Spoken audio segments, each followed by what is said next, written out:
किसान क्रांति दूसरा दिन, लेकिन फिर हंगामे का सीन। इस पर लौटते हैं। किसानों के दिल्ली कूच आंदोलन का आज दूसरा दिन है। भारी सुरक्षा इंतजाम के बीच किसानों को फिलहाल हरियाणा पंजाब बॉर्डर पर ही रोका गया है। पंजाब से दिल्ली के लिए निकले किसानों को पहले दिन शंभू बॉर्डर पर रोका गया। इस बीच किसानों और सुरक्षा बलों के बीच में झड़प हुई। नाराज किसानों ने पत्थरबाजी की तो किसानों को काबू में करने के लिए आंसू गैस का भी इस्तेमाल किया गया। फिलहाल किसान दिल्ली कूच की जिद पर अड़े हैं, शंभू बॉर्डर पर रुके हुए हैं। अब सवाल यह है कि आज क्या होगा? क्या कल की तरह ही घमासान होगा या किसान और सरकार के बीच में कोई बात बनती दिखेगी? उसी पर एक रिपोर्ट बनाई है, विस्तारित देखिए।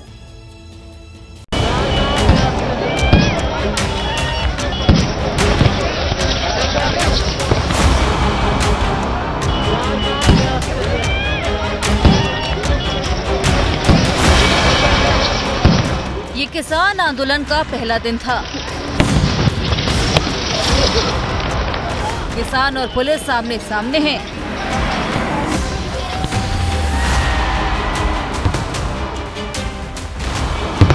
किसान दिल्ली जाने की जिद पर डटे हैं, वहीं पुलिस किसी भी सूरत में किसानों को दिल्ली नहीं जाने देना चाहती।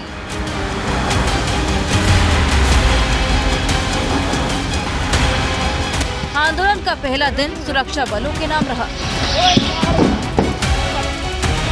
सुरक्षा बलों ने किसी भी तरह किसानों को शंभू बॉर्डर पर रोक दिया। शंभू बॉर्डर पर जंग जैसा सीन था। किसानों पर आंसू गैस के गोले चले तो किसानों की तरफ से पत्थरबाजी हुई।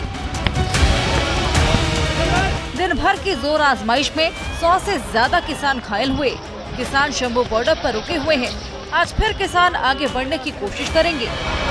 किसान नेताओं ने ऐलान किया कि वो सभी संगठनों से चर्चा कर आगे की रणनीति तय करेंगे। पूरे भारत के इतिहास में, भारत की राजनीति में आज काला दिवस है।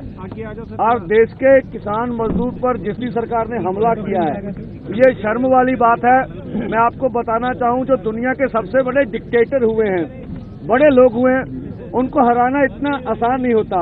अपनी मौत खुद खरीद रहे हैं किसानों पे हमला करके, जो हम देख रहे हैं। जो हम बात रखना चाह रहे हैं वो भी कोई नई मांग नहीं है, वो सब की सब हमारे साथ की हुई कमिटमेंट है सरकार की, और उन कमिटमेंट के ऊपर सरकार का ध्यान दिलवाने के लिए हमने बार बार डिमांड चार्ट दिए, बार बार इनको अलग अलग माध्यम से पहुंच करने का प्रयास किया, लेकिन सरकार ने आज तक उनके ऊपर कोई किसी तरह की भी सीरियसनेस नहीं दिखाई।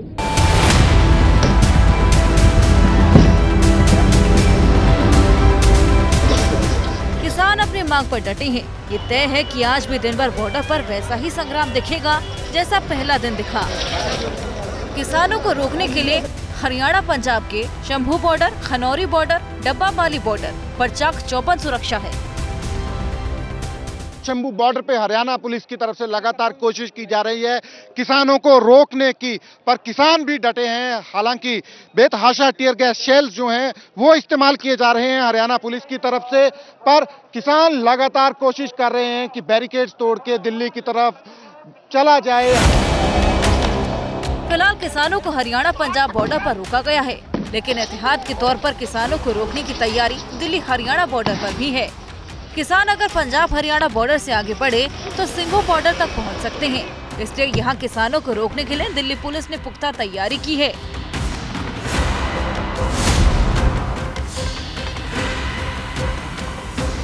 दिल्ली और हरियाणा के सिंघू बॉर्डर पर मौजूद हैं और आपको दिखा दूं बॉर्डर पर किस तरीके से दिल्ली पुलिस ने सुरक्षा व्यवस्था के इंतजाम किए हैं।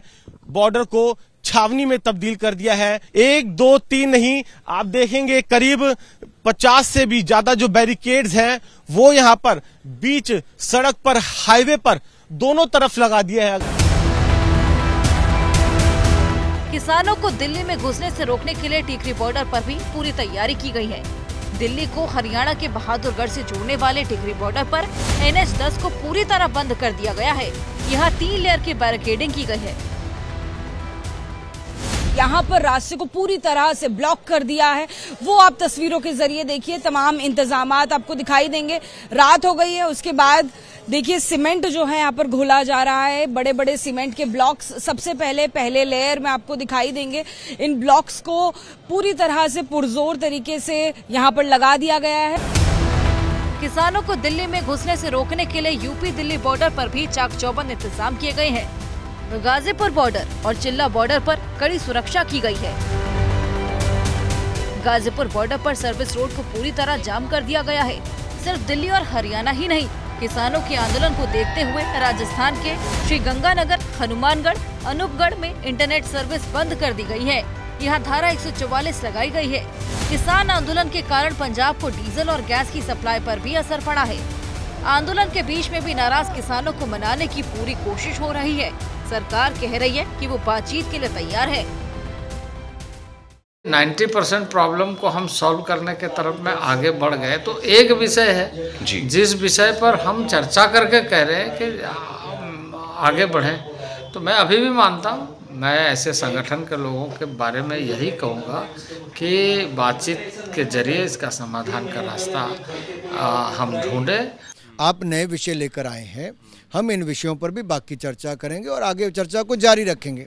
अधिकतर मुद्दों पर सहमति बन गई, कुछ मुद्दे हैं जिन पे थोड़ी चर्चा की आवश्यकता है। हम चर्चा करने के लिए पहले भी तैयार थे और आज आपके मैं एबीपी चैनल के माध्यम से कहता हूं, हम आगे भी चर्चा करने के लिए तैयार हैं। जो पार्टी 60 साल सरकार में रही हो, 2004 से 2014 तक सरकार में रही हो, एमएसपी पे गेहूं, धान, दलहन, तिलहन कुल मिलाकर 5.5 लाख करोड़ रुपए की खरीद यूपीए के समय 10 साल में हुई।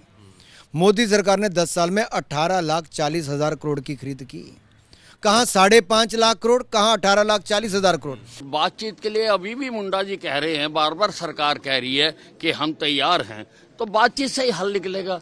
कोई दिल्ली पर जहाँ हरियाणा पर हमला करके तो हल नहीं निकलेगा। हल तो बातचीत करे और सरकार तैयार है। सरकार खुद पहली बार है कि दिल्ली से चल के यहाँ आई है, तो दिल्ली में जाके ये किसको सुनाना चाहते हैं।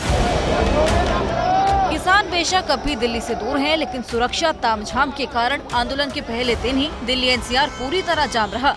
आज फिर लोगों को आने जाने में परेशानी हो सकती है, यानी आज भी दिल्ली एनसीआर में जाम वाले हालात हो सकते हैं।